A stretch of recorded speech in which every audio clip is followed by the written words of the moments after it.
दीपावली। दीपावली हम हिंदुओं का ही नहीं बल्कि जैन, बौद्ध, सिखों, जितने भी संप्रदायों का, धर्मों का अभ्युदय भारत भूमि से हुआ है, उन सब में दीपावली हर्षोल्लास के साथ मनाई जाती है। दीपावली क्या है, इसके बारे में जानने की अत्यंत आवश्यकता है। दीपावली को हम कहते हैं कि यह अंधकार पर प्रकाश की विजय का पर्व है। जैसा कि हमारे धर्मशास्त्रों में भी कहा गया है, असतो मा सद्गमय तमसो मा ज्योतिर्गमय। ये जो पर्व है यह अमावस्या को मनाया जाता है, कार्तिक माह की अमावस्या तिथि को मनाया जाता है।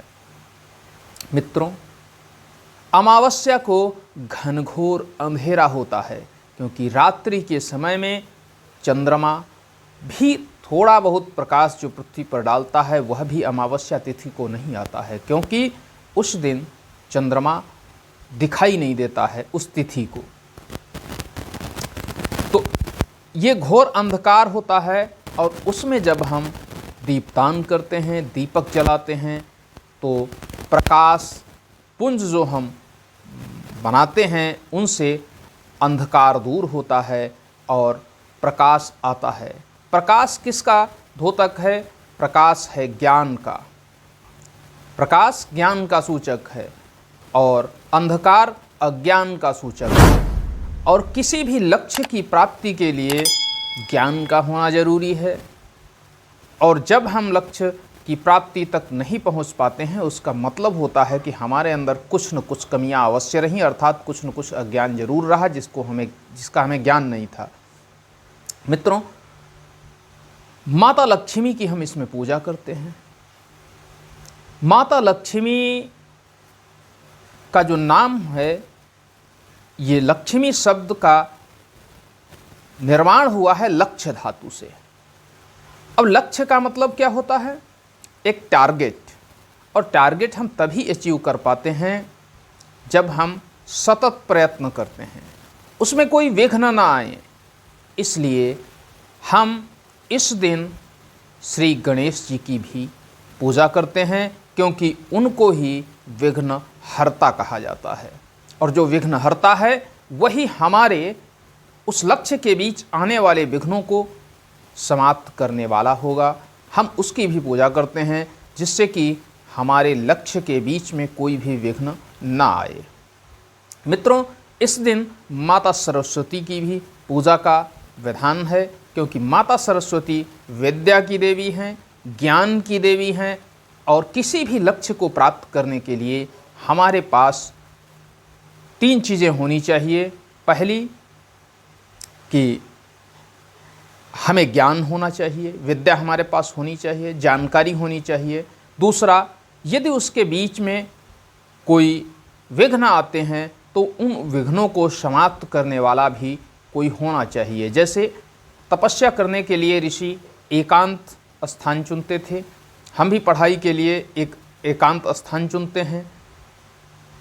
तीसरी चीज़ आती है कि धन भी होना चाहिए। माता लक्ष्मी को धन की देवी भी कहा जाता है। हालांकि मुख्यतः वो लक्ष्य को साधने वाली हैं। उनके 8 रूप हैं जिनमें एक ही धनलक्ष्मी हैं। फिर भी हम उनको धनलक्ष्मी ही मान लेते हैं, लेकिन वास्तव में वह लक्ष्य की प्राप्ति की देवी हैं।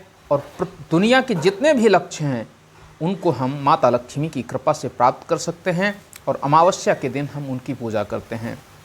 मित्रों, क्या है इस दीपावली के पर्व से जुड़ी हुई कौन कौन सी किंवदंतियाँ जुड़ी हुई हैं, कौन कौन सी लोक कथाएँ जुड़ी हुई हैं, पुराणों और शास्त्रों के अनुसार क्या कहा गया है, हम उसके बारे में भी आपको बताना चाहते हैं।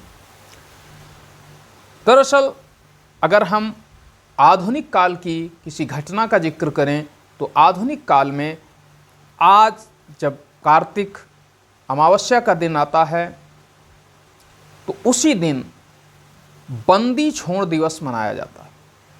ये सिखों में बहुत बड़ा दिवस है। क्यों क्यों इसको मनाया जाता है? दरअसल गुरु गोविंद सिंह जी जो 10वें गुरु थे सिख समुदाय के, और उनके सहित 52 अन्य राजाओं को मुगलों ने कैद कर लिया था, और कार्तिक माह की अमावस्या के दिन ही वह लोग उनकी कैद से छूट पाए थे। इसलिए उस दिन त्यौहार मनाया जाता है, दीपोत्सव मनाया जाता है। ये अपने उद्गार व्यक्त किए जाते हैं, हर्षोल्लास व्यक्त किया जाता है, साथ ही साथ ये जीत का प्रतीक होता है। मित्रों, ये तो थी आधुनिक कथा। अब हम प्राचीन कथाओं की तरफ बढ़ते हैं। जब हम बहुत काल पीछे जाते हैं तो हमें ये पता चलता है कि इसी दिन एक संवाद हुआ था नचिकेता और यमराज जी के बीच, और यमराज जी के बीच जिसके साथ संवाद होगा वो तो स्वाभाविक ज्ञानी हो जाएगा, और नचिकेता जी को उस संवाद से इतना ज्ञान मिला था कि उनका अज्ञान पूर्णतः समाप्त हो गया था। इसलिए इस पर्व को हम मनाते हैं, अज्ञान को समाप्त करके ज्ञान का प्रकाश करते हैं। अंधकार रूपी अज्ञान को समाप्त करके प्रकाश रूपी ज्ञान को हम अपने जीवन में भरने का प्रयत्न करते हैं। मित्रों, आगे पद्म पुराण में ये 5 दिन का त्यौहार बताया गया है। पद्म पुराण तो आप जानते ही होंगे। पद्म पुराण में 2000 वर्ष पहले पद्म पुराण का निर्माण हुआ, और उसमें ये 5 दिन का पर्व बताया गया। किस दिन से? पहला त्रयोदशी तिथि, कृष्ण पक्ष की त्रयोदशी, चतुर्दशी, अमावस्या शुक्ल पक्ष की प्रथमा और द्वितीया। इन 5 दिनों को मिलाकर के ये 5 दिनों को त्यौहार मनाया जाता है। और इस समय भगवान विष्णु की पूजा क्यों नहीं होती है, गणेश जी की पूजा क्यों होती है, उसका भी एक कारण है। क्या कारण है, यह भी जानने की आवश्यकता है। दरअसल मित्रों, देवशयनी एकादशी को वह निद्रावस्था में चले जाते हैं, और 4 माह बाद वह कार्तिक माह में जो एकादशी पड़ती है शुक्ल पक्ष की, उसमें वह फिर से जागृत अवस्था में आते हैं। तो इस बीच क्योंकि वो निद्रावस्था में होते हैं, इसलिए माता लक्ष्मी की पूजा होती है। अब लोग कहते हैं कि गणेश जी की क्यों पूजा होती है? तो गणेश जी की एक किंवदंती है, उसका प्रमाण तो नहीं मिला है, लेकिन वह किंवदंती है। किंवदंती यह है कि एक बार भगवान विष्णु ने माता लक्ष्मी से कहा कि हे प्रिय, एक स्त्री तब तक पूर्ण नहीं होती है जब तक उसको ममत्व प्राप्त नहीं हो जाता है। ममत्व का मतलब संतान का सुख। संतान के प्रति जो ममता किसी भी माँ के अंदर होती है, वह इस समस्त अखिल ब्रह्मांड में किसी के भी पास नहीं होती है। जब ये बात भगवान विष्णु माता लक्ष्मी से कहते हैं तो माता लक्ष्मी अत्यंत व्याकुल हो जाती हैं, और उस व्याकुलता में वह विचार करने लगती हैं कि मेरे तो कोई पुत्र नहीं है, और जब मेरे कोई पुत्र नहीं है तो मैं ममत्व प्राप्त कैसे कर सकती हूँ, क्या करूँ, और तब तक मैं एक पूर्ण स्त्री नहीं बन सकती हूँ। तब वह देवाधिदेव महादेव की शक्ति स्वरूपा माँ जगदम्बा पार्वती के पास पहुँचती हैं और उनसे कहती हैं कि हे देवी, आपके तो 2 पुत्र हैं और मेरे एक भी नहीं, और एक स्त्री जब तक ममत्व प्राप्त नहीं करती है तब तक वह पूर्ण स्त्री नहीं होती है, अधूरी रहती है। इसलिए मैं आपसे एक आग्रह करना चाहती हूँ कि आप मुझे अपना एक पुत्र प्रदान कर दें। माता पार्वती भी एक स्त्री थी और वह माता लक्ष्मी की ये जो स्थिति थी उसको समझ सकती थी। तो उन्होंने कहा कि ठीक है, मैं आपको अपना एक पुत्र दे रही हूँ, और उन्होंने गणेश जी को माँ लक्ष्मी को प्रदान किया। मित्रों, गणेश जी माँ लक्ष्मी के मानस पुत्रों में गिने जाते हैं, और जब उनको गणेश जी प्रदान किए गए और दूसरी तरफ भगवान विष्णु शयन की अवस्था में थे, तो स्वाभाविक था माँ और पुत्र की ही पूजा होना। और तब से माता लक्ष्मी के साथ रिद्धि सिद्धि के दाता, विघ्न हरता श्री गणेश जी की पूजा होने लगी। मित्रों, कहीं कहीं कुबेर की भी पूजा की जाती है। तो कुबेर धन के देवता हैं, अर्थात कोषाध्यक्ष हैं देवताओं के। तो कोषाध्यक्ष होने के नाते लोग उनकी भी पूजा करते थे, लेकिन उनकी मान्यता कम क्यों हुई, उसका एक रीजन है। और रीजन ये था कि रावण के बारे में, अब दीपावली का पर्व मनाएं और रावण के बारे में ना जाने, ये तो संभव नहीं है। रावण जो कि उसका भाई था और उसने उसको जीत लिया था और उससे सब कुछ धन वैभव छीन लिया था। तो स्वाभाविक था हारे हुए व्यक्ति को कोई इस दुनिया में तवज्जो नहीं देता है। धीरे धीरे उनकी जो पूजा होती थी वह कम होती चली गई। अब दीपावली दो और इसके विषय हैं। एक विषय है कि जब भगवान राम ने लंका में जा कर के रावण का वध कर दिया, जो कि त्रैलोक्य को त्रास देने वाला था, उसका वध करके जब अयोध्या वापस आते हैं, तो जब अयोध्या पहुंचते हैं तो अपने राजा राम को प्राप्त करके अयोध्या और भारतवर्ष की समस्त प्रजा इतना प्रसन्न होती है कि वह दीपोत्सव करती है। और यह भी मान्यता है कि तब से हम आज तक त्रेता युग से लेकर कलयुग तक लगातार दीपोत्सव का पर्व मनाते हुए आ रहे हैं। मित्रों, एक और लोक कथा इससे जुड़ी हुई है, नरकासुर की। नरकासुर के बारे में अभी आपको मैंने बताया, नरक चतुर्दशी जिसको छोटी दिवाली कहते हैं, उससे जुड़ी हुई।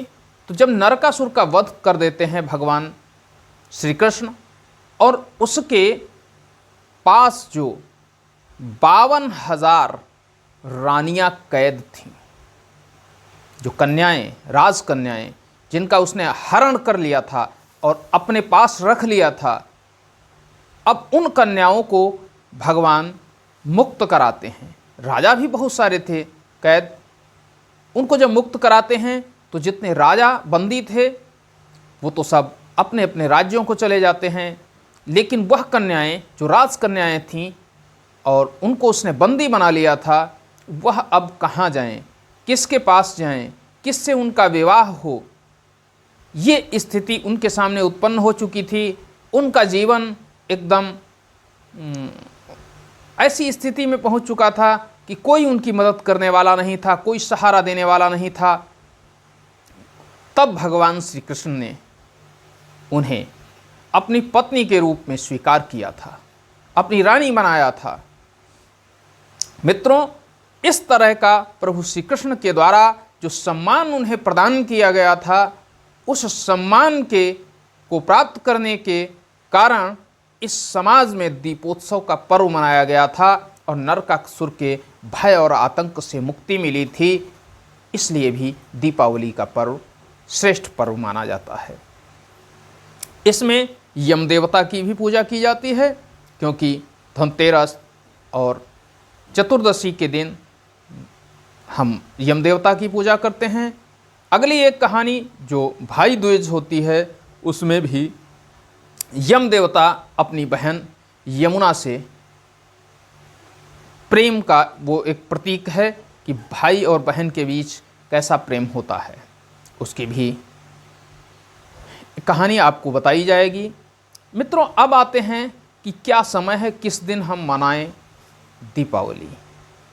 तो क्योंकि हम संवत पर चलते हैं, हम अंग्रेजी तिथि पर नहीं चलते हैं, हमारा अपना कैलेंडर है।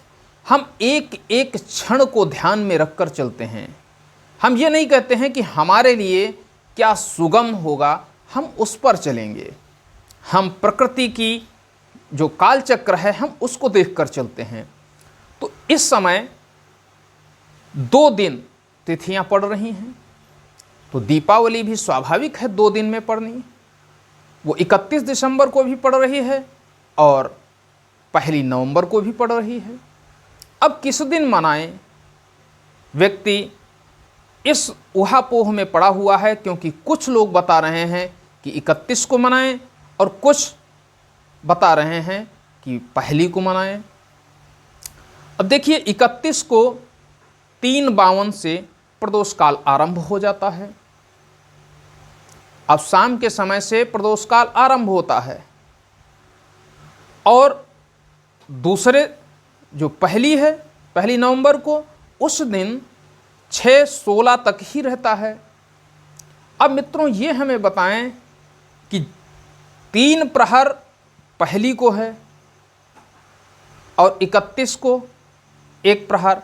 अब हम ये देख रहे हैं कि 31 को हमें वह अमावस्या की रात्रि मिल जाती है। दूसरी चीज़, हम उसी तिथि में दीपोत्सव मना सकते हैं, अमावस्या को ही। और जब हम दीपोत्सव मनाएंगे 1 को, तो हम स्वाभाविक है प्रथमा में पहुंच जाएंगे, जिसको परेवा भी बोलते हैं।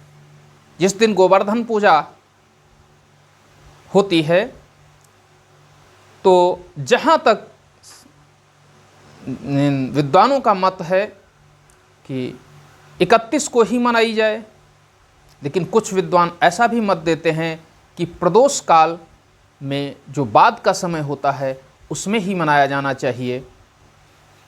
अब ये आप अपने आसपास के जो संत हों उनसे संपर्क कर सकते हैं, उनसे पूछ सकते हैं, क्योंकि आपके क्षेत्र में किस तरह से मनाया जा रहा है।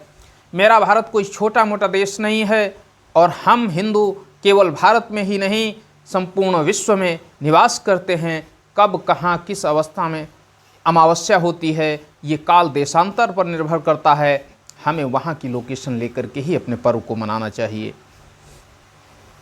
आज के लिए बस इतना ही। मिलते हैं अगले दिन एक अगली नई वीडियो के साथ, जिसमें गोवर्धन पूजा है।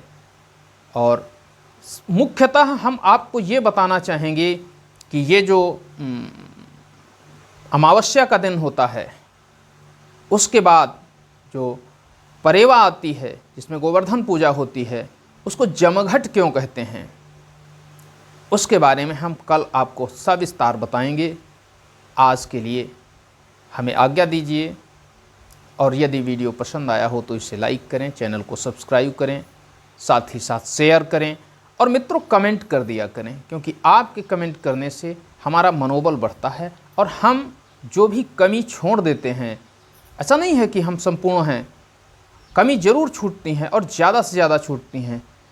तो यदि आप हमें कमेंट करके बताएंगे तो हमारे अंदर से वो सारी कमियां दूर होती रहेंगी और हो सकता है कि कभी हम पूर्णतः सुधर सकें। धन्यवाद मित्रों। जय हिंद, जय भारत, नमस्कार।